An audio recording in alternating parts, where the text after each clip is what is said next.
বিভ্রান্তিকর বিষয়। এই এই তুই কিন্তু এখন লাইন ছেড়ে কথা বলা শুরু করতেছিস কিন্তু। ভাই আমি কি করলাম? আজব তো।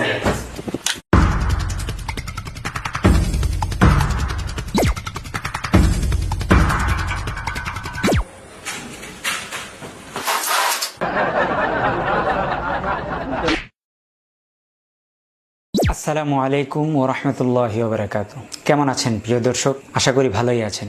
আর যদি ভালো নাই থাকেন, আমি নিশ্চিত যে আপনারা এখন ভালো হয়ে যাবেন। আপনাদের জন্য আমি নিয়ে এসেছি আনন্দের সংবাদ, খুশির সংবাদ, মারাত্মক কিছু দুর্দান্ত অফার। যে অফারগুলো শুনে আপনারা কেউ হবেন শিহরিত, কেউ হবেন পুলকিত এবং কেউ হতে পারেন মর্মাহত।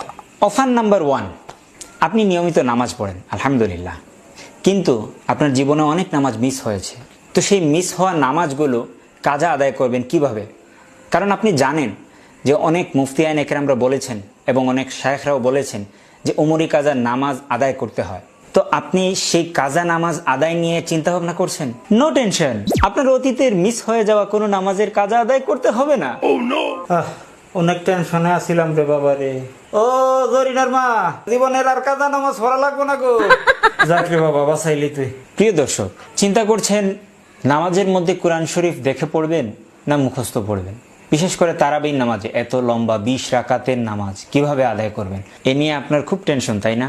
চিন্তার কোনো কারণ নেই।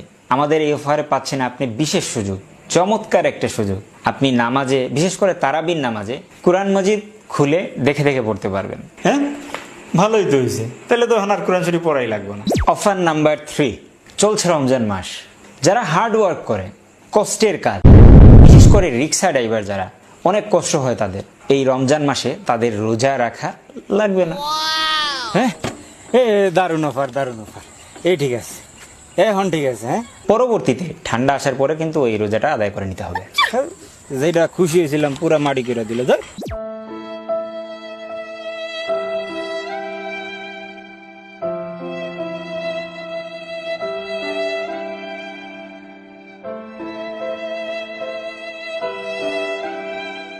আমাদের আজকের এই ভিডিওর সর্বশেষ অফারটি হচ্ছে ফিমেল পার্সনদের জন্য। অনেক সময় দেখা গেছে যে ফিমেল পার্সনরা রাস্তায় বের হতে সময় তাদের বোরখা পরে এবং মেকআপ টেকআপ লাগিয়ে অনেক গরমের মধ্যে অনেক কষ্ট করে তারা বাইরে বোরখা পরে বের হতে অনেক বিব্রত বোধ করেন। তাদের জন্য আমাদের এই অফারটি হচ্ছে যে আপনারা জাস্ট মুখমণ্ডল খুলেও বের হতে পারেন, কোনো সমস্যা নেই। ও ভালো একটা অফার বলছে তো। যা, গার্লফ্রেন্ড নিয়ে এখন ঘুরতে সমস্যা হইব না। গার্লফ্রেন্ড বলে কি জানি মুখ ডুক ঢাইকা একবারে বোরকা টুরকা পইরা কি জানি। তবে পরিপূর্ণ পর্দায় থাকাটা উত্তম। হ্যাঁ, এগুলো হচ্ছে দর্শক বিভ্রান্তিকর বিষয়। এই এই তুই কিন্তু এখন লাইন ছেড়ে কথা বলা শুরু করতেছিস কিন্তু। ভাই আমি কি করলাম? তুই কি ওনার চাইতে বেশি বুঝস? এগুলো মীমাংসিত বিষয়, এগুলো অনেক আগের পুরনো বিষয়, এগুলো নিয়ে এখন তো আর কথা বলে কোনো লাভ নেই। আজব তো।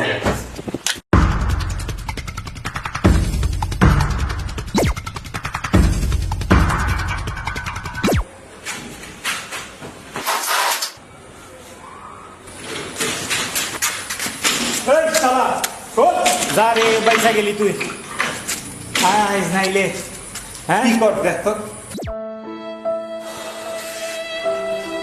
ভাই এই তো করে আমি ডরাইছি ভাই, আমি ডরাইছি। প্রিয় দর্শক, বোঝে না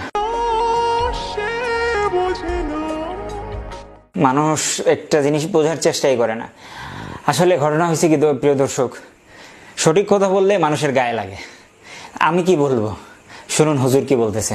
চেহারা দেখা যাবে, আরেক নারীর চেহারা দেখতে পারবো।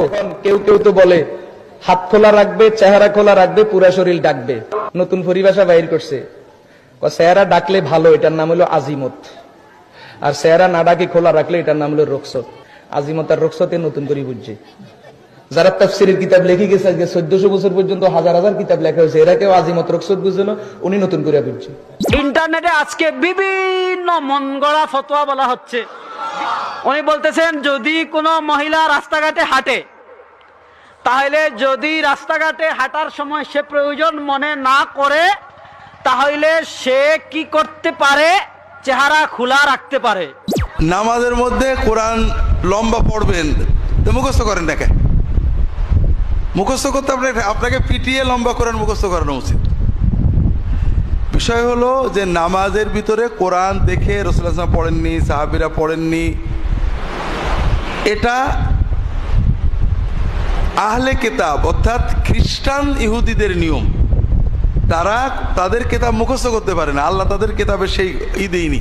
এই জন্য যখন দরকার হয় কি করে, ওরা যখন চার্চে কিছু তিলাওয়াত দরকার হয় কি করে, দেখে দেখে পড়ে। এই জন্য নামাজের ভিতরে কোরআন দেখে পড়া এটা ন্যূনতম হলো যে এটা মাকরুহ হবে। এই যে বিভ্রান্তিকর ফতোয়া একের পর একটা একটা আসতেছে, হিজবুত তৌহিদের মতো, আরো যত বাতিল ফিরকা আছে এদের মতো, সচেতন হতে হবে। মাসালা দ্বীনি শরীয়তের ক্ষেত্রে কাউকে ছাড় দেওয়ার কোনো সুযোগ নাই। সাধারণ মানুষকে রোজার মতো বিধান থেকে দূরে সরিয়ে দেওয়া হচ্ছে। রিকশাওয়ালার জন্য রোজা রাখা যাবে না, তারা রোজা না রাখতে পারবে, এই এখতিয়ার শরীয়ত দেয়নি। মান ইউরিদিল্লাহু বিহি খায়রান ইউফাক্কিহু ফিদ-দ্বীন ইন্নামাল ইলমু বিত-তাআল্লুম। যে ইলম আপনাকে শিখতে হবে উলামাদের কাছে। যে আল্লামা ইবনে আবিদিন শামী রাহমাতুল্লাহ আলাইহি উনার ফতোয়ার একটা উসুলের কিতাব আছে শরহ উকুদ রাসমিল মুফতি, ওখানে উনি বলেছেন লা ইয়াজুজুল ইফতা, ওই ব্যক্তির জন্য ফতোয়া দেওয়া জায়েজ নেই, লিমান লাম ইয়াতাআল্লামিল ফিকহ লাদাই আসাতিজাতিন মাহারা, যে ব্যক্তি অভিজ্ঞ মুফতির থেকে ফতোয়া শিখে নাই। ইমাম দারামি রাহমাতুল্লাহ আলাইহি সুনানে দারামির ভিতর হাদিস এনেছেন আজরাউকুম আলাল ফুতিয়া আজরাউকুম আলান নার, যেই ব্যক্তি কোথায় কোথায় কোথায় কোথায় কোথায় কোথায় ফতোয়া দিবে সে সবার আগে জাহান্নামে যাবে।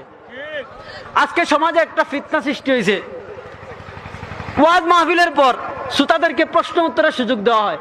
এখন শ্রোতারা প্রশ্ন করে বক্তার তাহকিক আছে না নাই, বক্তার এই বিষয়ে পূর্ণ কি নাই, পড়াশোনা নাই, বাস নিজের মন করা একটা ফতোয়া দিছে, ওইটা ইউটিউবে ভাইরাল হয়ে যায়, দল সেও গুমরা ও আজল, মানুষকেও গুমরা করে। শুনলেন তো প্রিয় দর্শক, হুজুর কি বলছেন? আর কত দৌড়ানি দিবেন, আর কত গালি দিবেন? তো এখন একটু বোঝেন, বোঝার চেষ্টা করেন, আর আমাদের জন্য মুস্কি হাসি টিমের জন্য দোয়া করেন। সবাই ভালো থাকেন, সুস্থ থাকেন।